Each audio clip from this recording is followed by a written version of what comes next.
Okay, naka-recorded na tayo. Ang una kong gagawin, i-open ko kaagad yung template na ginawa natin. Take note, template. Paano daw ba? Hanapin nyo agad yung template ninyo kung saan. Halimbawa, nandun sa folder ko ng AutoCAD template, ito meron ako dito. Ayan, my template LAB for activity. So, i-double click ko siya. Kahit hindi ka na magpunta sa AutoCAD, dito na diretso sa file, mag-open naman yung AutoCAD. Ayan, wait natin na mag-open. Okay. So, take note, we always use the template. Tatandaan nyo. Ang gagawin lang natin is save as agad natin para hindi natin makaligtaan yung template baka masira siya, no? Lagi natin, siya lang ang gagamitin natin sa umpisa, pero ayan, isa-save as na natin siya. Lagi tandaan. Ang gagawin natin, isusunod natin sa pangalan ng activity natin, no? Activity. Ayan, number 2. Sulat ko na to, number 2. And dadagdagan ko lang to para hindi ma-overwrite yung ginawa ko doon. No? Yan, habaan ko na lang siya. Yan.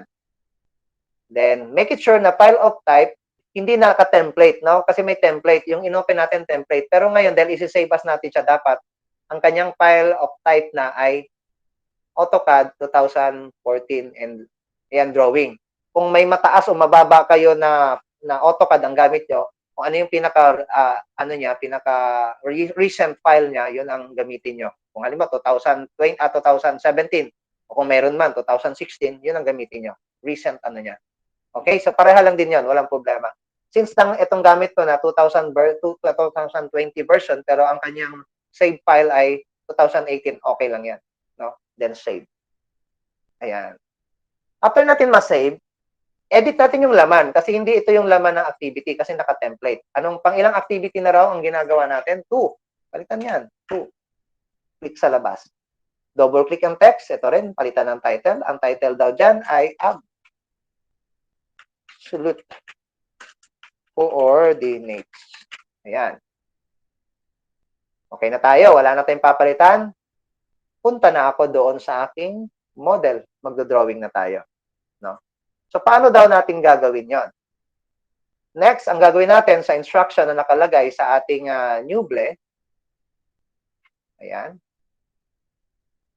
puntahan natin ang ating assessment, enrichment.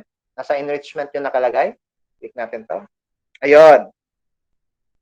Download nyo muna yung guide. Download the Word doc file for activity number 2 guide at the bottom of this page. Meron akong nilagay na guide. Ayun, nasa babang baba. Nandito siya nakalagay. Ayun, ito. Activity 2, download. Click. Bakit ayaw niya na mag-download? Mabagal lang. Okay. Pag na-download ko na, ito yung laman. Coordinates guide. No? Doon sa ating gagawin na activity. So, sige, yan lang natin siya. Yan lang muna. Na-download ko na. Next. Ano daw sunod na instruction? Balik tayo dun sa taas. Okay, nandito na. Pakibasa lang. Pati yung title. Nandiyan na rin. Tapos yung coordinates ng grid line. Nandiyan na rin. So, mamaya, papasadahan ko sa inyo. At mayroong note. Now, grid line weight, 0.9 mm. 0.09 mm. Ayun, number text height, 0.3. Label text height, 0.4. Object line weight, 0.7 mm. And model scale factor, 1:5. Paano daw yan gagamitin? Ano natin yan sa ating AutoCAD. Since that, ang ating line na gagamitin ay from 0 to 15. 15 daw ang distance ng line na gagamitin natin. Doon sa grid line, 15 horizontal and 15 vertical. So, gawin natin yan. Okay. So, let's go to the AutoCAD and let's start drawing. Click lang natin line. Tapos, i-type natin yung coordinate dahil ang coordinate daw nag-start sa 0, 0. 0, 0. Enter. Ayan. Tapos, straight line. No? Zoom out nyo. Para daw tayo makapag-create ng straight line, i-on natin tong ortho. So, para hindi lang magulo yung line dyan masyado, i-off ko muna tong grid line. Gawa tayo. I-ortho ko lang. Taas daw doon. Ang Y daw ay 15. Enter. Then, escape. Ayun. Maiksi lang pala siya. Ayan, ito na yung line na kinreate natin. 15 daw yan. Tapos, From 0, ang x daw ay 15. Gawa ulit line. Click dito. Kailangan may lumabas na kulay green na endpoint. Just click and drag over there. Teka lang, naghang ba ako? Line. Teka lang ha. Bakit? Yan. Click. Yan. Drag. 15 ulit. Ayan na. And enter. Ayan na yung 15 natin na line. Itong dalawa. Ang gagawin natin para makagawa tayo ng grid line, gaya ng ating, ito, yung mga guhit-guhit na yan, no? So, gagamit tayo ng command na offset. Okay, so offset muna natin itong horizontal saka yung vertical, or either kahit anong gusto nyong mauna. Ang offset natin dito ay, nakita nyo naman, ang number natin is 1 to 15. Ibig sabihin, naka 1 units lahat. Okay, ang gawin natin, click natin itong offset. Ang i-type natin na offset natin na distance is 1 kasi naka 1 unit lang siya lahat. Okay. Then click natin tong line na horizontal, then i-click natin sa taas. Then click. Lagi lang tong click ng click, no. I-click ang line, i-click sa taas. I-click ang line, then project sa taas, i-click. So, hanggang doon. Hanggang para masanay tayo paano gamitin ang offset line command. Yan. Hanggang doon sagad sa dulo ng naka-vertical line. And the last one. Okay, meron na tayong horizontal. Gawin natin tong vertical. Pwede naman, hindi na natin mag-offset ulit kasi naka-offset naman tayo. Pareha naman 1. Yan. Okay. Kahit na dito ko siya kinikilik pa sa bandang, bandang right side. Okay na yon. Ayan, kahit malayo, pwede. Dito, ganyan. Dito ako mag-click. Ayan, sa labas. Pwede yan. Kasi minsan pag malapit, halimbawa, ayan pag mayroon kasing mga ganyan, diyan siya makiklik, diyan siya makiklik talaga, no? So, i-avoid natin yung, mga object snap. Pero kailangan kasi natin yung object snap na yan. Importante yan. Ayan. Okay, nagawa na natin yung ating grid line. Tapos nakalagay sa module. So, yung grid line weight natin ay 0.09. Paano daw ba ginagawa yon? Okay, sa AutoCAD. So, ang gagawin natin, select natin siya. Click, drag. Na-select na. Tandaan na, click, isang click dun sa taas, then drag, pababa, papunta sa right, click. And then, punta tayo sa properties. Dito sa may line weight na part, itong part na to, yung gitna, ayan, line weight, click lang natin. Hanapin natin yung 0.09 mm.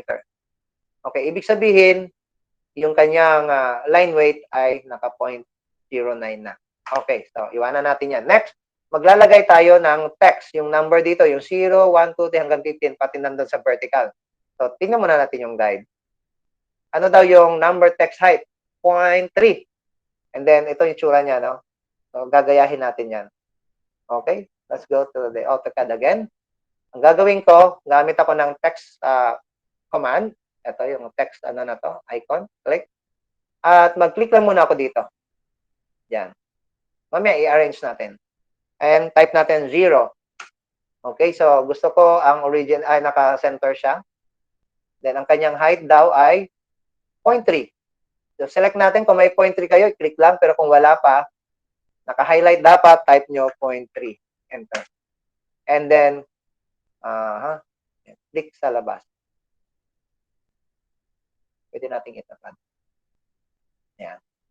Okay, so pwede natin siyang itapat dito. I-click natin yung text. Then, i-move natin.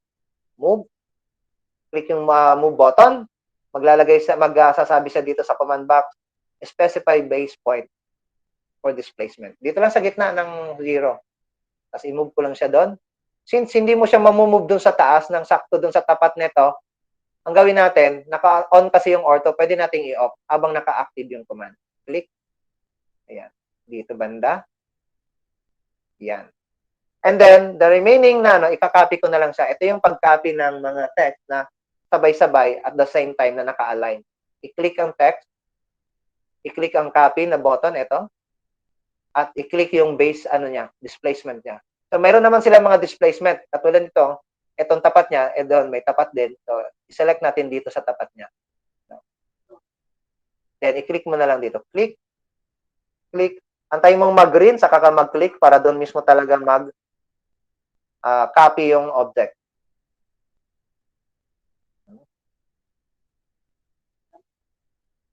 Yan. Okay. And then dito, mag-copy lang tayo kasi magkaiba naman sila. Naka-vertical na ito. So, mag-copy lang tayo ng isa. Siguro ganyan. Ayan, then escape. Tapos gayahin natin yung paano natin to ginawa. Ganun din ang gawin natin vertical naman. Click ang text. Copy. Ang displacement niya dito sa, ano na to, sa endpoint na to, click. Itapat lang din doon. No? Zoom out, zoom in. Gamit ka ng zoom out, zoom in ng ng AutoCAD using yung ating mouse wheel, forward and backward lang. Okay? Malapit na siyang makompleto. So, yan na. Tsaka natin i-edit yung text. Take note, yung 0 natin sa 0 coordinate talaga nag-umpisa yan, 0, 0. So, paano daw mag-edit? Double-click ang text, type 1. Click sa labas. Click ulit yung text. Click at 2. So, edit natin. Edit ko na lahat para makita nyo. Ayan. Kailangan marunong kayo mag-zoom in, zoom out para mas mabilis o kaya pan. Kaso nga lang pag pan, mag-ano pa kayo ng kamay na command. Pero dito, wag na. Kung may wheel naman yung inyong mouse, wheel na lang. Kasi kung saan kayo nag-zoom in, kung saan nyo nakatapat yung mouse, doon nag-zoom in, zoom out yan. Ayan, no? Kaya kailangan ilipat-lipat ko rin yung mouse niyo. 8. Siguro di ko natatapusin, no, na hanggang 15. Kayo na bahala, basta hanggang 15 yan. Kasi ang gagawin ko lang naman yung isang part, and then the rest kayo nagagawa. Okay? Para ma-challenge kayo, no? May challenge. 2.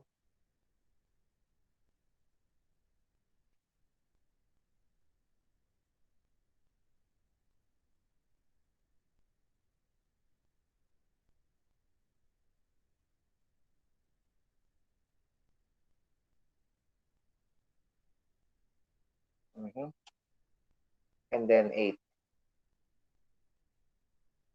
Yan, tama na siguro yan. Bahala na kayo magdugtong hanggang 15 yan doon. Okay. So, yung isa po dito, ika-copy na lang natin.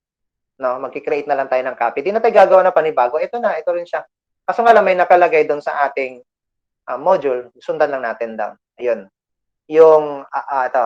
Sa 00 daw yung absolute coordinate system na guide. Ito. Ayan, absolute coordinate system, 00. Ito daw, yung my own absolute coordinate system, yung gagawa kayo ng sarili nyo, ang coordinate niya nag-umpisa sa 20, 0. So, kikreate tayo nun. So, ang gagawin natin, kagaya nung kanina, drag natin, click, drag, move, copy, tapos displacement down ng kanyang pag-copy. So, kanina, tinuruan ko kayo kung saan pwedeng mag-display. Gusto ko ay sa 0, dito lagi, sa corner. No, kasi ililipat natin using coordinate. It should be, kasi naka-0, 0 to, dyan tayo mag-pick. Corner. Ang coordinate daw ay 20. Type lang agad, 20, 0, enter. And escape. Okay, so dahil nakita nyo, medyo wide siya, isusum zoom all natin. Paano daw mag-zoom all? Type nyo letter Z, enter, A, enter. Ayun na, nakita nyo na. Dalawa na. No? So wala pa siyang label dito, lamaya na lang natin lagyan ng label. Or pwede naman lagyan na natin ngayon. No? So, Control C, depende sa inyo kung you can do that later or you can do it right now. Letter paste, no? Dito lang. Copy-paste lang din ang gagawin natin. Bahala ko kayo kung gaano saan nyo siya i-locate. Edit natin yung text. Ang nakalagay dyan ay absolute coordinate system. Tapos, ayan. Ang kanyang text height daw nakalagay doon kanina, 0.4. So, hanap tayo dito ng 0.4. Mayroon na ako, kung wala kayong 0.4, i-type lang dito, highlight, 0.4. Kahit na 0.4 lang, enter nyo na, magbabago yung text. Since yung text ay may bumaba, ibig sabihin kulang sa haba. Pwede nating habaan. Ayan, kasi hindi naman kita itong text box, kundi yung text lang mismo. Then, click sa labas. So, nakita nyo, hindi okay, mali yung ano ko. Bakit key yun?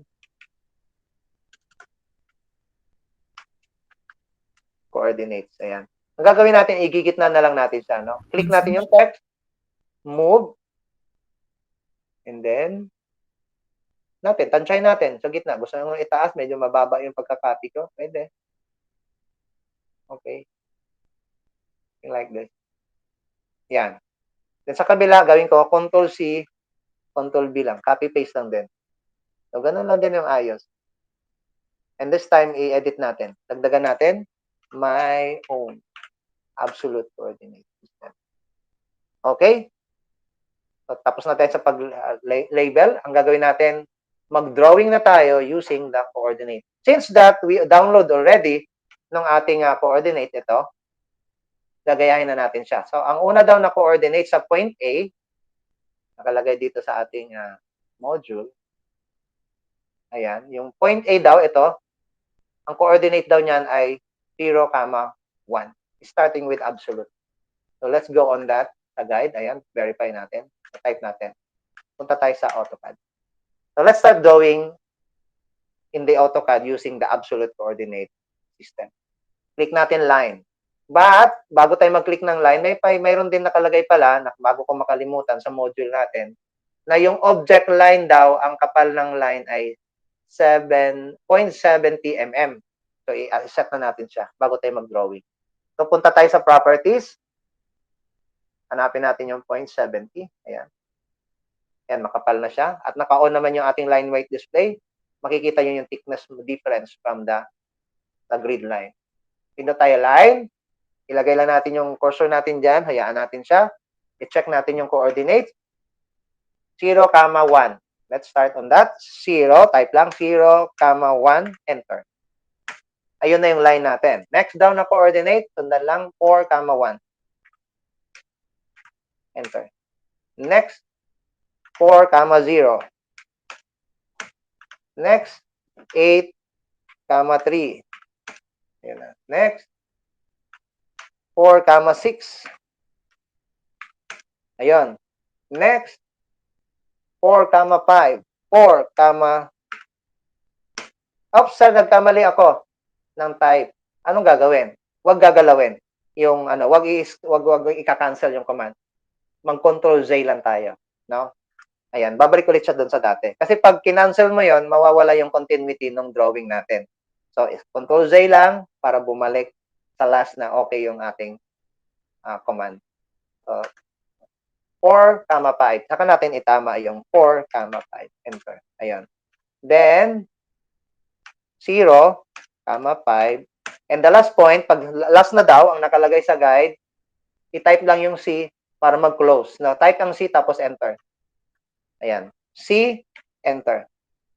Ayun na, nag-close. Gawa na natin yung unang object doon sa ating module. Ayan. Next natin to. Sir, paano po yan? Same lang din. Ito, di ko na gagawin. Ito na lang para maintindihan. Okay. Next tayo, puntahan natin yung guide. Ang next down na object sa H, ang kanyang coordinate ay 90, 0. So, create ulit tayo line. Then, type natin 0, 9. Enter. Ayun na, nandito na yung line. Huwag gagalawin ng mouse. In-emphasize ko lang sa inyo. Next, 13, 0. 13, 4. Pwede mabilis yan, no? 14, 4. Tapos, 11, 8. 8, 4. Tapos, 9, 4. And the last point ulit, of course, type C, enter, para mag-close. Ayan. Okay, I hope na gets niyo yung idea ng pag-drawing using the absolute coordinate, my guys. Sir, paano naman po doon sa my own? Okay, bahala kayo kung anong gusto nyong i-drawing na object sa my own. Gagawa nyo rin ng coordinate na X and Y. No? Ang nakalagay lang minimum 10 segment. Ibig sabihin, yung isang buong line, ito daw segment yan. Point dito at saka point doon, isang segment yan. So, kung ito kasunod, segment ulit to. Na gusto ko ay ang minimum line, 10. Pwede lumampas, pero wag magkulang. No, gagawa kayo. Anong gusto nyo itsura ng object dyan? Pag ganun siya doon, gagawa nyo ng coordinate. So, yan yung my own absolute coordinate system. I hope na clear sa inyo tong absolute. Sir, paano naman po ang sa, isi-save na natin. Kunwari, tapos na, no? Isi-save na natin siya. Sir, paano mag-print? Okay. Punta tayo sa layout. So, mapapansin nyo, sa layout, ano pa lang, wala pang viewports. Wala pa yung drawing nyo. Gagawa tayo. Ita-type lang, viewports. Ayan, lalabas naman ang viewports. Click lang to. Ayan. Piliin lang single viewports. And then, click OK. Then, sa top left corner, click, hold click, drag. Then, pagka-drag, no, naka-open click ka na nun, wala ka nang click. Then, pagdating dito sa bottom right corner, click nyo rin.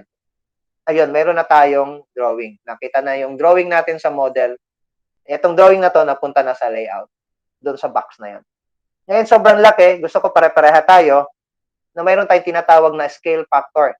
Ano daw yung scale factor natin dito? Model scale factor 1:5. Okay. So, paano daw magpunta doon? Punta tayo sa AutoCAD. Itong ating layout, i-change muna natin into model. Pindutin lang po itong button na to, yung paper, para maging model. Papansin nyo na bago na naging model. And then, you have to change this part, no? Kailangan pare-pareho tayo. Anong size daw nang nakalagay doon? 1:5. Just click the arrow down. Hanapin yung 1:5. Ayun na. Then since nakita nyo, gumit na naman siya agad. Pero kung sakali lang, na halimbawa, ang nagawa nyong pagka-viewport, ganyan siya, hindi gitna. No, gamit kayo ng, gamit kayo ng pan. Sir, wala akong ganito, wala akong navigation box. Kung wala kayong navigation box, pwede nyo naman i-type letter P sa keyboard, enter, pan din yon. Igigitna nyo na lang, tatansyahin nyo. Ayan. Okay, pag okay na, escape, i-save na natin. So, kasi na-save na naman natin siya kanina, mag-Control S lang tayo para ma-save. Tapos, mag-i-export tayo ng PDF na yun ang ating ipapasa. So, save, export, PDF, same title, kung ano yung title na nakalagay doon, in make it short, PDF, then save. Ayan. Okay, next tayo. No? Doon tayo sa relative naman. So, pag nakikita nyo doon sa ating template, hindi ko lang ng details para makita ko. Ito daw. Ito na yung ginawa natin na sample na naka-PDF. Ito yung ipapasa. Ang ipapasa nyo, dalawa, no? Isang AutoCAD file at saka isang PDF file. Ito na siya. So, kukumpletuhin nyo lang, gagawa lang kayo dito. Kailan makita ko, ito yung sample natin at saka yung gawa ninyo doon sa absolute coordinate. Okay, I hope that clear sa inyo to. Close ko lang. Proceed na tayo doon sa next natin, doon sa relative. Ito rin yung gagamitin natin na file. Huwag na tayong pumunta sa template. Ang gagawin natin dito is save as na lang din natin siya ulit. Save as. Okay. Instead of activity number 2, gawin natin siya number 3. I-edit natin. Ang kakaibahan lang naman yung absolute. Burahin natin yung absolute. Type natin yung relative coordinate. Then, make it sure that, sa itong ating files of type. So, pareha naman. Save. And then, gagawin ko, i-edit ko na lang. Punta na ako sa model. Burahin ko na lang to. Delete. Delete. Delete. Delete. Yan. Click mo isa-isa. Sir, pwede bang sabay-sabay? Pwede naman. Ganito. Click dyan. Drag. Click. Delete. Ayan. Sabay. No? Kailangan ma-select mo lahat ng object. At huwag madamay yung iba. Okay, so punta na tayo sa relative. Edit na lang natin to. Huwag kalimutan, ha? Relative. Ayan. Ha? Maliliit. Relative.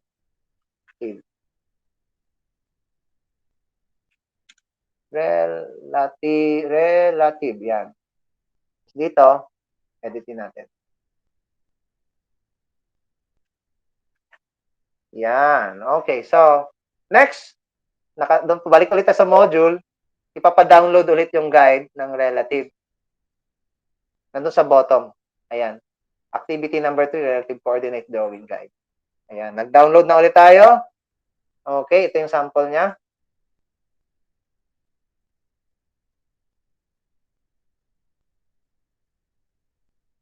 Teka lang, tanggalin na muna natin yung mga sagabal. Okay, ito na yun siya. No? So, ang relative, mayroong at sign. At pinaliwanag ko sa inyo kanina, laging nagre-reset ang kanyang origin. So, we're gonna do this. Okay. So, letter A daw, 3, 1. So, let's go on the AutoCAD. Line tayo. Same lang din ang requirement doon ng mga line weight. Okay. Coordinate daw ay 3, 1. Okay, mayroon na agad tayong line na nandun. At sign 2, 0. Ayun na. At sign 1, 1. Enter. Okay, at sign 0, ano yun? 4. Enter. Ayun na. Okay, sunod. At sign 3, 0. At sign 3, 0. Okay? At sign at sign 0, negative 3 kasi pababa. 0, negative 3. Okay, tatandaan na may mga negative positive diyan ha. Pag walang symbol, positive 'yon. 'Yan na. Kulang. Pag nagkulang, gaya ng sinabi ko sa inyo, control J. Ano ba 'yon? Negative. Okay. So, 3. Dapat 4 yan siya, no? So, palitan na lang natin, ha? Nagkamali ako ng type. At sign 0, negative 4. Ayan, dapat pantay siya. So, edit ko na lang yan later on.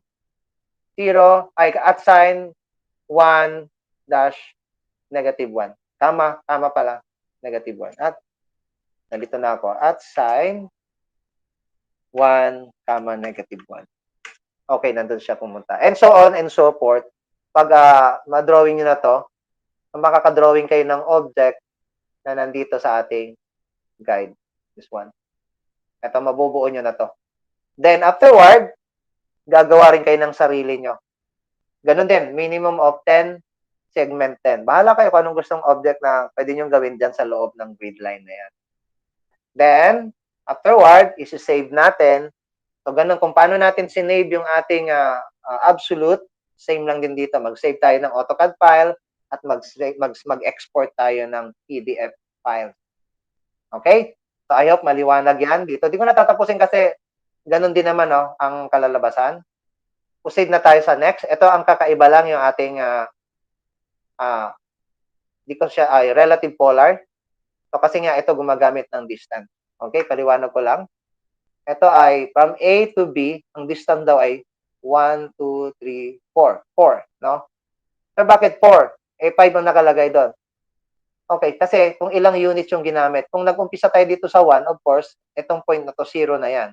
No? Kaya 1, 2, 3, 4. Okay, sana ay naintindihan to. Distance ang gagamitin natin. Okay, i-apply natin siya sa ating AutoCAD. Paano ba unang gagawin? So, ganun din, no? Nandun tayo sa layout. Isi-save naman natin siya. Dapat naka-edit na to in-edit nyo. Okay, isi-save as natin siya.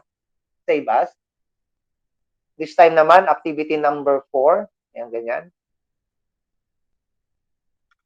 Sample lang yan. Activity number 4, naka-drawing. Save. Tapos, edit nyo na to, mga ano dyan.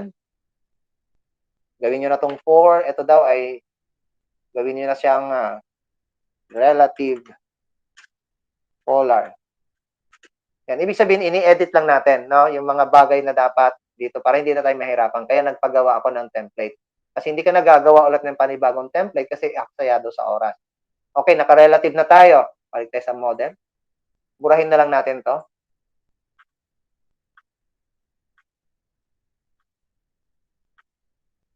Yan.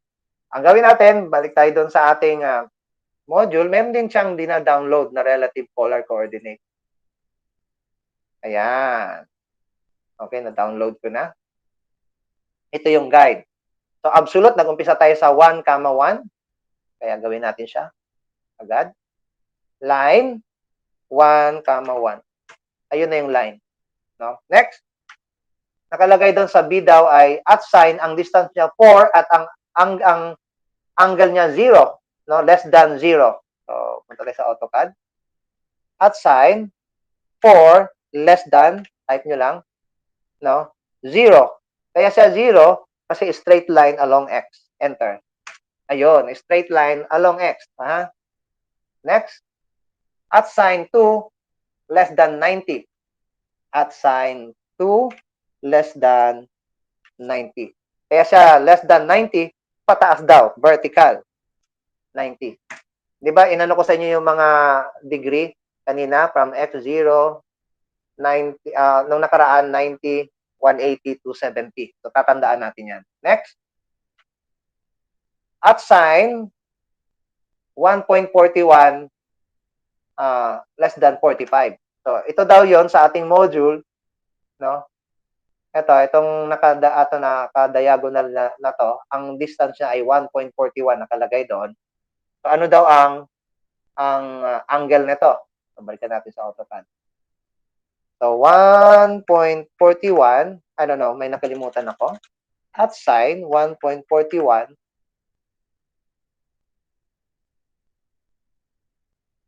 Teka lang nagkamali. At sign, 1.41 less than. Ano ang angle na gagamitin natin? So, pag ang pareho daw ang distance ng X and Y, automatically 45 degree yan siya. No? Kaya sulat natin 45. Alam sa kung nakabisado yung ating trigonometry, yung sa katawan natin, yung X and Y, pag same distance, ang angle ng ang opposite ng opposite saka adjacent ay 45 degree. Enter. Ayan, 45. Next. Naka-horizontal naman ang line. Tingnan natin sa guide. Okay, 2. Nasaan na tayo? Dito pa lang tayo.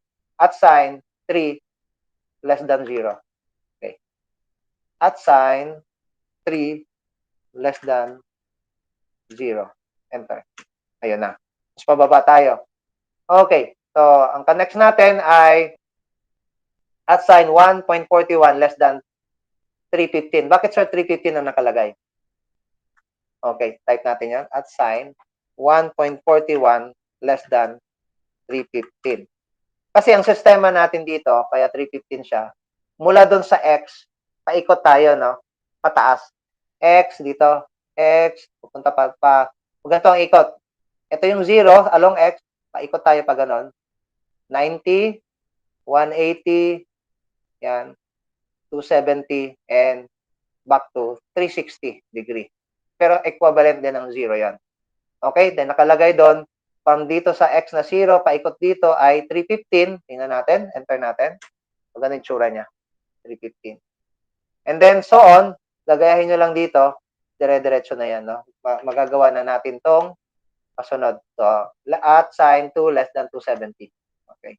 At sign 2 less than 270 naman, pababa. Ayan na siya. And then, so on and so forth. Hanggang matapos natin yung drawing. At ganun din, same din, you have to create your own object using the relative polar coordinate. Gayahin lang yon. Bahala ka kung anong object ang gagawin mo dyan. Ay wag ka lang bumaba sa limit na line na 10. No?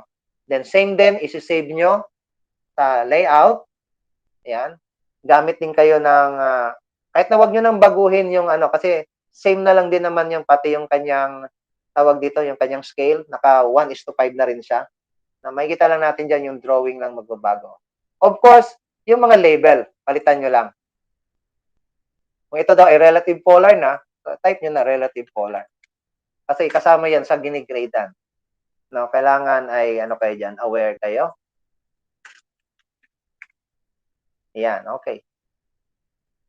So I hope na itong ating demo ay maliwanag sa inyo kung paano gawin. So isa-submit niyo sa Google Drive, dalawang file, no? Isang AutoCAD file at isang PDF, magkapareha ng title. Okay, so